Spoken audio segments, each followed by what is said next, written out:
Allô? André? Allô? Nicolas? On vous laisse démarrer sur Angers, je ferai une petite conclusion après. Je commence moi du coup.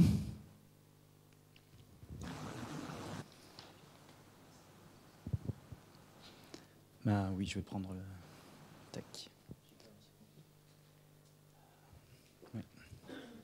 Bon, on va commencer du coup effectivement pour les enjeux au niveau des écoles. Donc comment... nous, ça fait quand même depuis 2011 du coup qu'on a intégré au sein des cursus tout ce qui est notion de Green IT, tout ce qui est compétences dans le domaine. Du coup, on a, l'objectif, c'est de partager un petit peu quelles sont nos bonnes pratiques et voir effectivement en quel sens on a pu les intégrer. Alors, à savoir qu'au début, c'était une spécialisation, une option, et qu'on a décidé à terme de pouvoir l'intégrer dans le tronc commun, puisqu'on s'est dit, c'est pas une option, c'est comme la qualité du code, c'est comme la performance, c'est des choses, des notions qui doivent être vues de manière générale. Voilà. Donc, petit clin d'œil, un petit lolcat qu'on a trouvé intéressant et qui correspond bien à une petite équipe qu'on a chez nous qui s'appelle Greenouille, d'ailleurs. Donc, voilà, petit clin d'œil. Alors, pour ce qui est de l'emploi au niveau d'un ingénieur en numérique, on a différents domaines, la sécurité, le réseau, la programmation web, tout ce qui est programmation, téléphone mobile, l'objet connecté, qu'on appelle Internet of Things, les big data, etc. Je ne vais pas tous les citer, il y a quand même un très grand nombre de domaines. Eh bien, ces différents domaines, je me suis proposé de les répartir de manière globale à travers ce petit schéma pour pouvoir un petit peu voir où est-ce que le Green IT peut intervenir. Alors comme ça, de première vue, on pourrait se poser la question, mais où? Puisqu'on a entendu parler d'éco-conception logicielle, même du côté EPITA tout à l'heure, donc comme vous l'avez bien dit, au niveau objet connecté, il y a également à prendre en considération Has joined the conference. À prendre en considération différents éléments dans le domaine empreinte Has carbone. left the conference. Et donc du coup, par rapport à cela, eh bien, j'ose passer à la slide suivante, effectivement dire « Green possibilities everywhere ».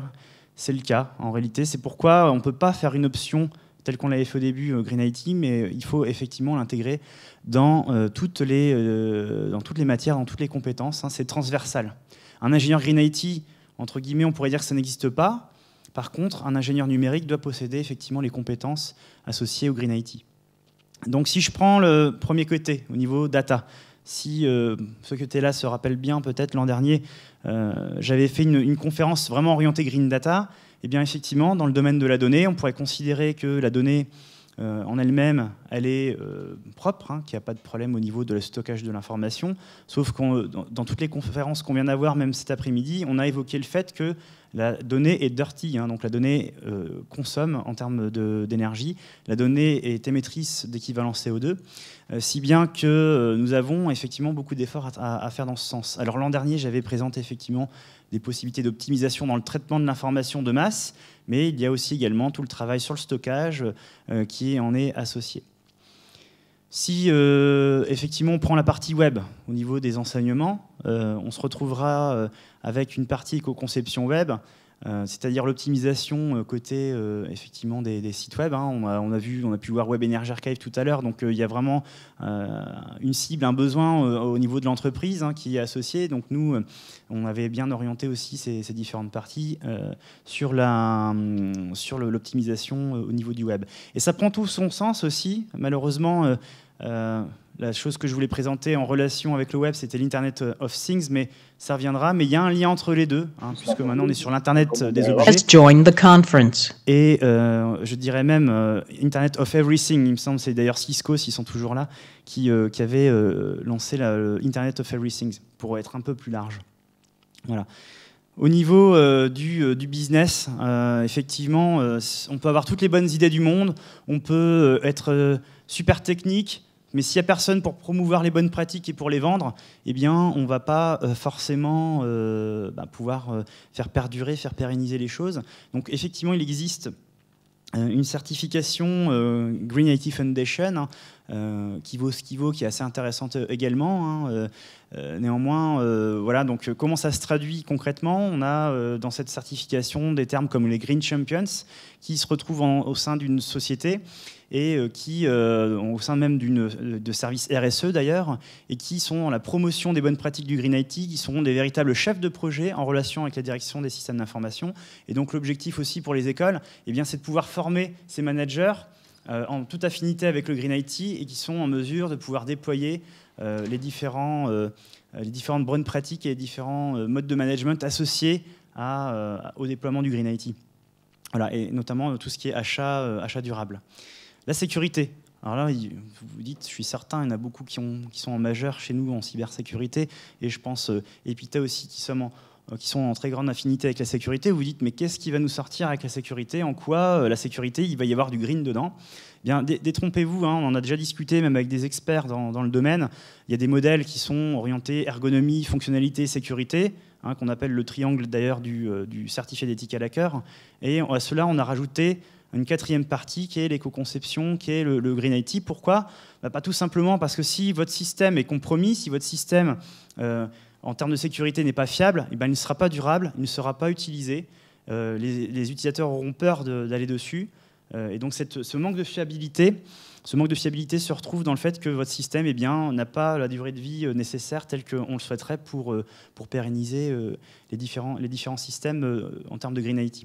Et on le retrouve aussi d'ailleurs dans la certification Green IT Foundation, puisque dans le modèle, on parle bien entendu de sécurisation également. Voilà.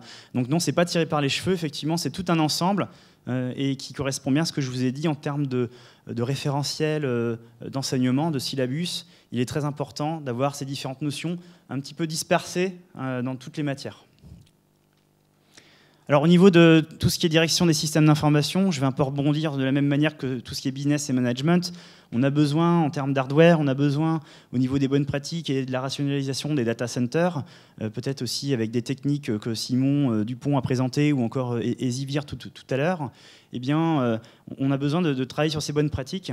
On a dans la salle à Angers notre directeur des systèmes d'information qui essaye au maximum d'ailleurs de pouvoir travailler sur ces bonnes pratiques. Donc c'est vraiment des points à travailler au niveau hardware, au niveau monitoring.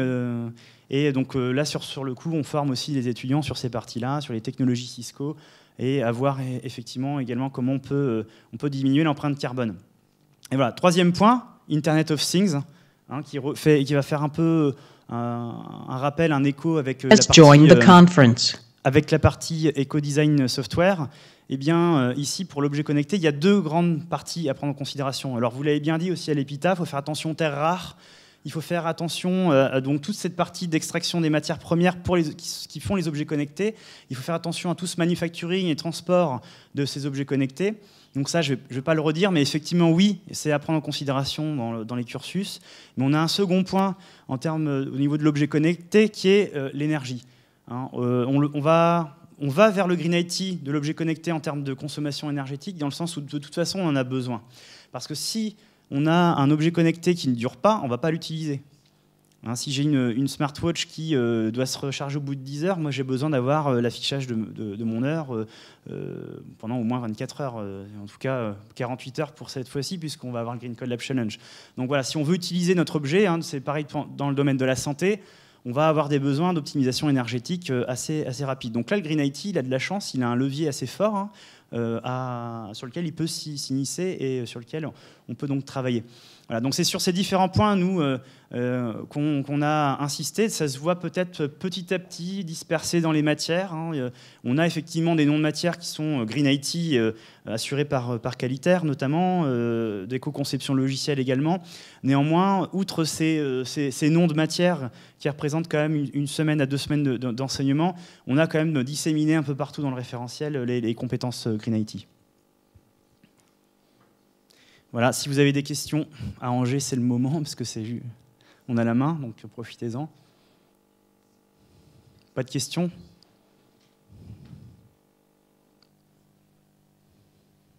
Est-ce que les autres sites ont des questions?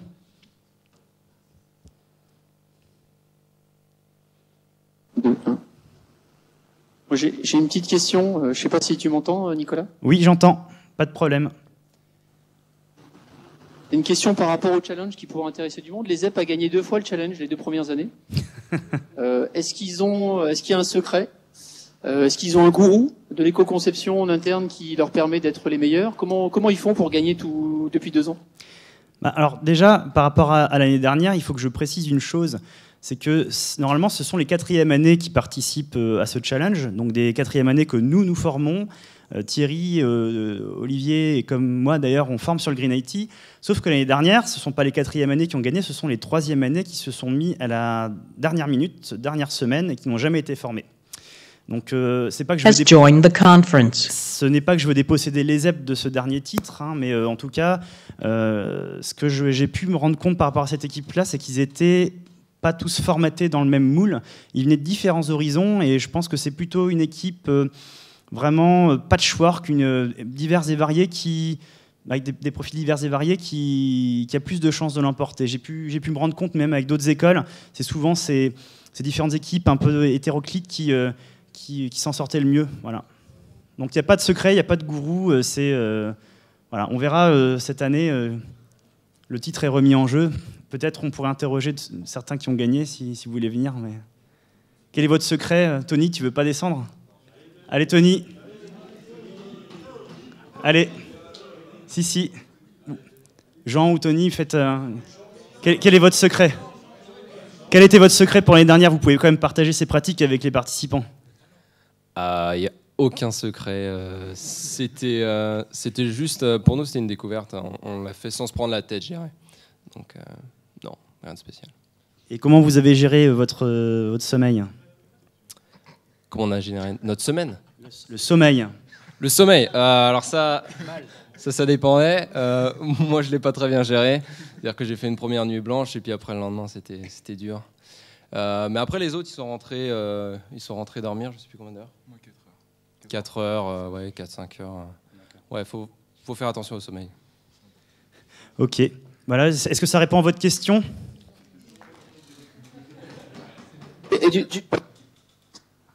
Ça répond à la question. Et plus sérieusement, comment aujourd'hui les étudiants qui ont cette compétence Green IT arrivent à valoriser cette compétence au niveau des entreprises? Est-ce que du coup, les entreprises sont réceptives à cette compétence Green IT qui rentre dans les entreprises? Alors, c'est bon, j'ai la main là, c'est bon. Alors du coup, par rapport aux entreprises, je dirais déjà qualitaire effectivement depuis longue date maintenant. Mais cette année, il suffit de regarder les partenaires. Donc il y a Sigma aussi qui est en interaction depuis un certain temps. Mais il suffit de voir les partenaires. Maintenant, on a même de grosses sociétés comme CGI qui s'intéressent au sujet, qui se sont rajoutées. Originellement, on avait également Orange. Donc je pense que ça commence à rentrer dans le cœur de l'actualité, dans le sens où vous avez des réponses à appel d'offres, tu vas peut-être en parler, vous avez des réponses à appel d'offres à effectuer et ça rentre dans le critère RSE pour gagner les réponses à appel d'offres, pour gagner les appels d'offres. Et donc effectivement, de plus en plus de sociétés sont en affinité par rapport à ça dans ce premier sens. Bon, peut-être que la COP 21 aussi, sur lequel on est labellisé, je le rappelle, sur ce challenge. Peut-être que la COP 21 aussi a réveillé des problématiques qui étaient enfouies et qui sensibilisent les entreprises en France aujourd'hui. Et c'est, à mon sens, une